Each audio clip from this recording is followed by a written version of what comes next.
Сайн залуусаа. Бид түрүүндэгийн бичлэгээр Монгол харалтай дэлхийн алдартай хүмүүсийн талаар хүргэхээр бэлтгэлээ. Бидний сувгийн дэмжин ажиллагч Mofood компани, эрүүл ирээдүйн төлөө Movies брэнд. Бидний сувгийн дэмжин ажиллагч Crystal шүдний эмнэлэг, бид таны төгс нэмсэглэлийг бүтээн. Crystal шүдний эмнэлэг нь 2010 оноос эхлэн үйл ажиллагаагаа явуулж байгаа бөгөөд насан туршид болон хүүхдийн шүдний өвчтний онцлогоо эмчилгээ хийж бүх төрлийн аутдаг болон аутдаггүй хиймэл шүд, имплант, Hollywood Smile мөн орчин үеийн дэвшилтэт технологи бүхий шүдний хажиг заслалтын аппаратыг суулгах гэд бүх төрлийн эмчилгээ үйлчилгээг үзүүлж байна. Бидний дурдж буй эхний монгол гаралтай хүн бол дуучин Алсуу. Зимний сон дуугараа монголчууд биднийг уярааж байсан дуучин Алсуу өөрийгөө татар монгол гаралтай хэмээн хэд удаа ярьж байсан. Тиймээс тэрээр манай улсад айлчлан бүрэн хэмжээний тоглолтоо хийж байх үеэрээ ч мөн татар цустай гэдгээ зарлаж байв. Дуучин Алсуу Татарстаны Бугулмаа хотноо мэндэлсэн татар үндэстэн бөгөөд мусульман шүтлэгтэй. Алсуу үедээ нөхөр Ян Абрамов болон хүүхдүүдийн хамт даруухан амьдралыг илүүд үзээд олон жил болсон билээ. Дараагийн хүн бол дуучин Филипп Киркоров. Алсуугийн адилаар мөн өөрийгөө татар цустай гэдгээ дахин ярьдаг дуучин бол Филипп Киркоров. Тэрээр 1980-ад оны дунд үед Оросын цэргийн ангид урилгаар тоглон Монголд анх хөл тавьж байсан түүхтэй. Тухайн үедээ тоглолтоо даруухан хийж байсан бол хожим буян компани захирал жаргал сайхны урилгаар манай улсад хэд удаа тоглолтоо хийж байжээ. Тэр үедээ ч гэсэн өөрийгөө Монгол хэмээн зарласан. Тухайлбал Филипп Киркоров тоглолтынхоо үеэр тайзан дээр зогсон. Миний ээж болгар, харин аав маань армян үндэстэн. Гэхдээ аавын маань өвөг эцэг татар цустай. Тийм болохоор би Монгол үндэстэн хэмээн зарлаж байжээ. Хожим тэрээр энэхүү үгэндээ эзэн болохын тулд Оросын хэд хэдэн хэвлэлүүд дээр өөрийгөө Монгол татар гаралтай хэмээн дахин дурдсан байдаг. Дараагийн хүн бол жүжигчин Анжемо. Бид бүхэн нэг үе телевиз зурагтаар үзэх юм болтгүй хэцүү байх үед зураг дээрийн түүх хэмээх солонгос кино гарч олныг байлдан дагуулсан билээ.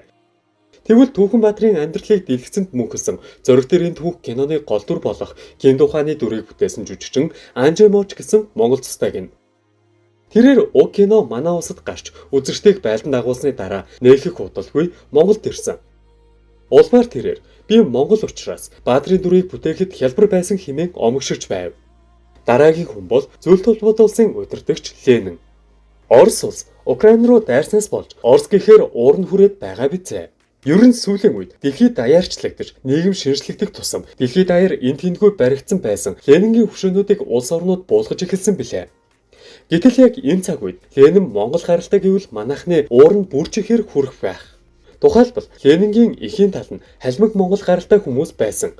Ленины эмээ ижил мөрний хөвөөгөр нутагта халимаг гаралтай хүн гэсэн судалгаа байдаг гин. Мөн тэр дундаа Лениныг Оросын бага ястан татар хүн Чингисийн үеийн бидний удам гихчлэн дурсан ярианууд ч мэр зэрэг гардаг байв. Гэхдээ зарим нэг юм мэдэх хүмүүс үзэл сурталын ухуулга байсан хэмээнч үздэг. Дараагийн хүн бол жүжигчин Стивен Сигал. 2012 онд Монгол урагтны 100 эрхэм нэвтрүүлгээр Холливуудын жүжигчин Стивен Сигал оролцож байжээ. Өмнө нь тэрээр Монголд ирэхдээ би монгол цустай гэж хэлж байсан юм. Үндэ Стивен Сигалийн хувьд албан ёсоор Америк нэгдсэн улсын Мичиган хотод төрж хүүхэд насаа Японд өнгөрүүлжээ. Түүний ээж нь Ирланд, аав нь еврей гаралтай гин. Гэвч тэрээр Оросын нэгэн хэвлэлд ярилцлага өгөхдөө манай өвөг эцэг халимаг эсвэл бурайд гаралтай аав маань дайны үеэр Америк руу цагаажилсан гэж ярьж байжээ.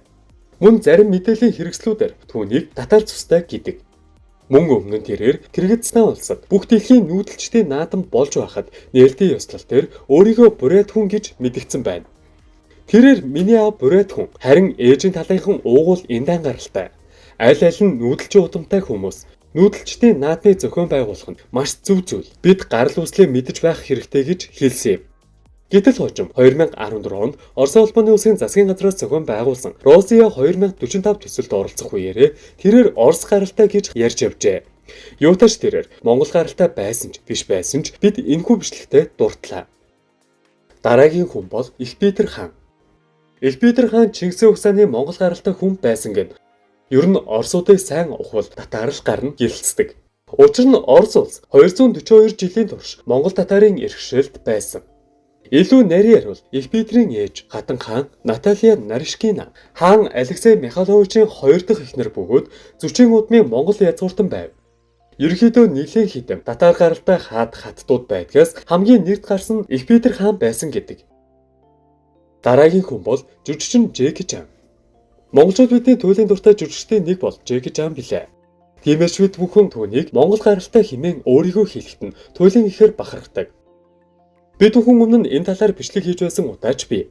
Нэр жүжигчнийг Монголд ирэх үед сэтгүүлч түүнээс би таныг Монгол цустай гэж сонсож байсан. Энэ үнэн үү хэмээн асуухад би сайн мэдэхгүй байна. Гэхдээ миний өвөг эцэг аав хоёр намайг чи бол Монгол удантай юм шүү гэж хэлсэн. Тиймээс би Чингис хааны тухай кино бүтээхийг хүсэж байгаа. Одоогоор бэлтгэл ажилдаа ороод байна. Гэвч Чингис хааны тухай маш олон кино хийгдсэн байдаг учраас маш их судалгаа хийх шаардлагатай болж байгаа гэж хэлж байжээ. Мөн тэрээр нэгэн цахим ярилцлагын үеэр өвөө аав өөр Монголын Монгол үндэстэн ээж нь анхуу мужийн хүн хэмээн ярьжээ. Мөн аав нь өөр Монголоос Шандуунд нүүж нутгсан талаар ам нээсэн байна. 妈妈是安徽， 安徽的， 爸爸 爸爸 山 是 东， 山东人啊。 爷爷我爸爸跟我爷爷是内蒙人，蒙古 啊 人。 Джеки Чан Монгол цустай гэх мэтээ бүр 1990-ад оноос эхлэн анх Монголын шар хэвлэлүүдээр бичигдэж байжээ. Тухайн үед тэрхүү мэдээг харсан манайхан юм болгоныг Монгол гэх гэлээ гэд шүүмжилж өгч билээ. Ингээд харахад Джеки Чан Монгол цустай гэдгээрээ аль эртээс бахархан ярьж ирсэн байгаа биз. Бидний энд дурдсан хүмүүс Монгол цустай гэдэг нь яг батлагдсан ч юм байхгүй. Зүгээр л тэд согтуу байхдаа ярьсан. Аль эсвэл балмагдахтаа тэгээд хэлчихсэн. Эсвэл хин нэгний худал цуурхал. Эцэстээ үнэхээр Монгол цустай байхыг ч үгүйсэхгүй. Ер нь үнэн эсвэл худлаа хэлж байгаа эсэх нь хэн мэдэх вүлээ. Учир нь энэч Монгол, тэрч Монгол, шижибинч Монгол, Пүтний залуу ихнэрч Монгол гаралтай гэсэн баталгаа нотлохоогүй хачин сонин зураглууд явсаар байгаа билээ. Бидний сувгийн дэмжин ажиллагч Mofood компани эрүүл ирээдүйн төлөө Movies брэнд. Бидний сувгийн дэмжин ажиллагч Кристал шүдний эмнэлэг бид таны төгс эмнэлэглэлийг бүтээн. Кристал шүдний эмнэлэг нь 2010 оноос эхлэн үйл ажиллагаагаа явуулж байгаа бөгөөд насан туршид болон хүүхдийн шүдний өвчтний онцлогоо эмчилгээ хийж бүх төрлийн аутдаг болон аутдаггүй хиймэл шүд, имплант, Hollywood Smile мөн орчин үеийн дэвшилтэт технологи бүхий шүдний гажиг заслалтын аппаратыг суулгах гээд бүх төрлийн эмчилгээ үйлчилгээг үзүүлж байна. Бидний бэлдсэн бичлэг энэ хүрээд өндөрлөж байна. Анхаарал тавьсанд баярлалаа. Дараагийн бичлэгээрээ дахин уулзтлаа. Түр баяртай.